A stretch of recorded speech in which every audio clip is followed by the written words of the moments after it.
Hello दोस्तों, welcome to my YouTube channel. तो दोस्तों आज मैं आपको बताऊंगा क्लास 10 जिसकी पोएम है the tiger in the zoo. तो दोस्तों इसमें बताया है टाइगर के बारे में कि अगर टाइगर जू में होता है तो वह कैसा फील करता है। इसमें दोस्तों टाइगर के पास दो ऑप्शन होते हैं। अगर टाइगर दोस्तों जू में होता है तो वह अपना बिहेवियर चेंज कर लेता है, उसका बिहेवियर कुछ अलग होता है। अगर वही टाइगर अगर फॉरेस्ट में हो तो उसका बिहेवियर कुछ अलग होता है। फॉरेस्ट में टाइगर दोस्तों शिकार करता है, दहाड़ता है और लोगों को डराता है, परंतु वह अगर टाइगर जू में होता है तो वह उसके लिए पॉसिबल नहीं होती। तो दोस्तों इसी चैप्टर को अपने स्टार्ट करने वाले हैं। इसका नाम है the tiger in the zoo. इसमें मैं आपको बताऊंगा कि इसमें क्या कहना चाहता है। दोस्तों इसके पोइटर के नाम है वो है लेस्ली नोरिस। तो दोस्तों इसके पोइटर के नाम लेस्ली नोरिस है। तो दोस्तों मैं अब आपको बताता हूं कि इसमें दो टाइप बताए हैं, दो मुख्य बात है। अगर टाइगर जू में हो, अगर टाइगर जू में हो और अगर टाइगर जंगल में हो। अगर टाइगर जू में हो, अगर टाइगर जंगल में हो। अगर दोस्तों टाइगर जू में होता है तो उसके साथ क्या होता है, कैप्टिविटी होती है। क्या होती है, कैप्टिविटी होती है। अगर वह टाइगर जंगल में हो तो उसको उसके पास क्या होती है, फ्रीडम होती है। फ्रीडम का दोस्तों मतलब होता है वो होता है आजाद, और कैप्टिविटी का मतलब होता है बंधन। कैप्टिविटी का मतलब होता है बंधन। तो दोस्तों अगर टाइगर जू में होता है तो वह कैप्टिविटी में होता है, यानी बंधन में होता है। अगर टाइगर जंगल में होता है तो वह आजाद होता है। यही दोस्तों इसके दो टाइप थे। अब मैं आपको बताता हूं कि इसमें जो the tiger in the zoo है, इसमें पोइटर है लेस्ली नोरिस। इसमें क्या क्या बताया है, वो मेन मेन बातें कौन कौन सी है वो मैं आपको बताता हूं। इसमें दोस्तों पहली लाइन है इंस्लेवमेंट ऑफ एनिमल्स, यानी इसमें बताया गया है, क्या बताया गया है, इंस्लेवमेंट। मेन वर्ड आ गया है दोस्तों, इंस्लेवमेंट, जिसको अपने हिंदी में बोलते हैं गुलाम। लेस्ली नोरिस थे, उन्होंने एनिमलों, जो एनिमल इंस्लेवमेंट होते थे उनके बारे में बताया है। तो इंस्लेवमेंट का होता है हिंदी में अर्थ गुलाम। इंस्लेवमेंट ऑफ एनिमल्स, इसमें बताया है एनिमलों की गुलामी, यानी जानवरों की गुलामी। सेल्फिश ह्यूमन, जो जानवरों को कैद करते हैं ना, ह्यूमन, उन्हीं के बारे में बताया गया है। Deprive them from there natural habitats, habitats का मतलब होता है उनकी जगह है, हैबिटेट्स, उनकी पुरानी जो जगह होती है ना उसको अपने बोलते हैं हैबिटेट्स।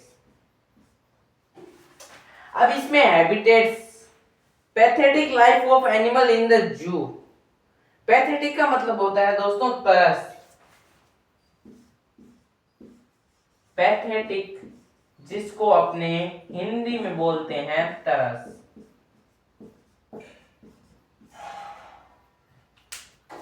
इसमें बताया है pathetic life of animals in the zoo, कि जो एनिमल होते हैं उनकी जो लाइफ होती है, उनका जीवन होता है, वो तरस रहा होता है जू के अंदर।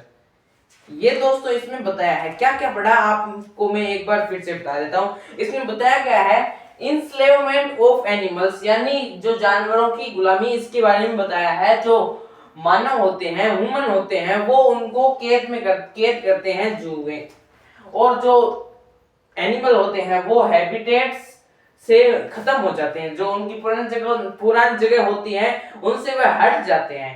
Pathetic life of animal in the zoo, जो एनिमल की लाइफ होती है जू के अंदर वो बहुत ही तरसदायक होती है। A cat tiger having beautiful strips wrapped like soft pouch। अब जो एक कैट्स में टाइगर होता है उसके सुंदर तीखे तीखे दांत होते हैं, सुंदर पंजों के जो नाखून होते हैं वो होते हैं। लोग आते हैं और क्या करते हैं, उनके साथ फोटो खींचते हैं। नॉट हैप्पी बीइंग कन्फाइंड, उनके साथ हमें खुश नहीं होना चाहिए। उनके साथ क्या जीवन बीत रहा है कि अगर टाइगर जू में है तो आपने पहली लाइन पढ़ा था कि पैथेटिक, कि उनकी जो जीवन होता है वो उनका जीवन पैथेटिक होता है। इन forest he would be hiding under shadow of thick trees. अब बात आती है दोस्तों, मेन बात आती है कि इन फॉरेस्ट, जंगल में क्या होता है दोस्तों। इन फॉरेस्ट, अब दोस्तों जंगल में है वो टाइगर क्या करता है जंगल में, हाइडिंग करता है, यानी छुप जाता है पेड़ के नीचे, हाइड करता है। और क्या करता है, बिहाइंड लॉन्ग ग्रास के पीछे क्या हो जाता है, छिप जाता है, behind long grass.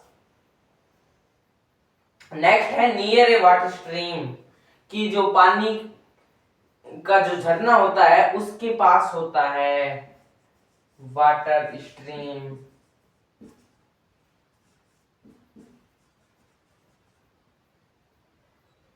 Waiting for deer, और डियर का इंतजार कर रहा होता है उसका शिकार बनाने के लिए। दोस्तों अगर टाइगर जू में होता है तो वह पेड़ों के पीछे छुप जाता है, बड़ी बड़ी घासों में वह छुप जाता है, झरनों के पास चला जाता है। जब भी डियर आए तो उसके ऊपर हमला कर दे, अटैक कर दे। तो दोस्तों फॉरेस्ट में टाइगर एकदम फ्रीली जीता है, उसको कोई डर नहीं होता है। और दोस्तों अपने बात करें अब जू में, अगर टाइगर जू में हो तो वह कैसा होता है, उसका दोस्तों बिहेवियर चेंज हो जाता है। वो ऐसी चीजें नहीं कर सकता, वो ना ही तो शिकार कर सकता, वो एक बंधन में बंध जाता है दोस्तों। अब जू में क्या होता है कि वह मूविंग अराउंड द हाउस, जो एक घर सा बना होता है जैसे पिंजरा, तो उसमें इधर उधर घूमता रहता है। और लॉक्ड इन ए केज, और एक पिंजरा होता है उसके अंदर लॉक हो जाता है। अनेबल टू किल, किसी को मारने के लिए योग्य नहीं होता। और इग्नोरिंग विजिटर्स, जो विजिटर्स आते हैं बड़े बड़े, जिनको वो अपने दहाड़ से डराता था विलेज में, वह भी ऐसा जू में नहीं कर सकता है। अब दोस्तों इसमें बताया है कि at night he is alone hearing voice of patrolling vehicles of police looking at the stars.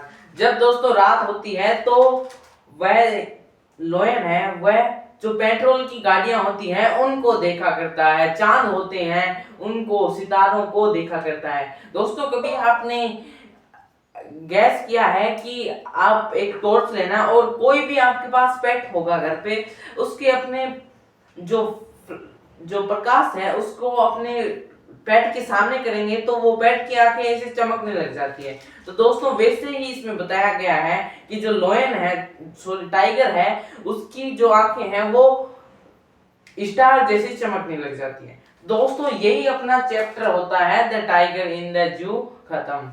अब मैं आपको आपकी बुक के अनुसार बता देता हूं कि आपकी बुक में इस प्रकार से दिया है। Tiger in the zoo. He stalks in his viewed strips the few steps of his cage on pads of velvet quiet in his quiet rage.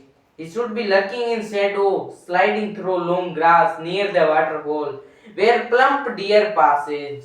मैंने दोस्तों आपको बताया था कि अगर जो टाइगर होता है वो फॉरेस्ट में होता है तो वह क्या करता है कि शैडो होती हैं ग्रास की, जो ग्रास होती है उनमें छिप जाता है, पेड़ों के पीछे छुप जाता है, और जो झरने होते हैं उनके पास चला जाता है डियर को देखने के लिए क्या, उनके ऊपर शिकार करने के लिए। He should be traveling around houses at the jungle's edge, bearing his white fangs, his claws tearing the village. But he is locked in a congruent cell, his strength behind bars, stacking the length of his cage, ignoring visitors. जो दोस्तों tiger जू में होता है तो वह ये सभी चीजें नहीं कर सकता, वो किसी को किल नहीं कर सकता, और जो वो विजिटर्स हैं उनको भी वह देख नहीं सकता, उनको भी डरा नहीं सकता। He hears the last voice at night, the patrolling cars and stares with his brilliant eyes at the brilliant stars। तो दोस्तों यही अपना चैप्टर था जिसका नाम था the tiger in the zoo. तो दोस्तों मैं उम्मीद करता हूं कि आपको ये चैप्टर एकदम इजीली समझ में आ गया होगा। तो दोस्तों इसमें बताया है कि अगर टाइगर फॉरेस्ट में होता है तो वह अपना जीवन कैसे व्यतीत करता है, और वही टाइगर अगर जू में होता है तो वह ऐसी चीजों का अनुमान नहीं लगा सकता। तो दोस्तों उम्मीद करता हूं कि आपको ये चैप्टर समझ में आया होगा। तब तक के लिए धन्यवाद, थैंक यू।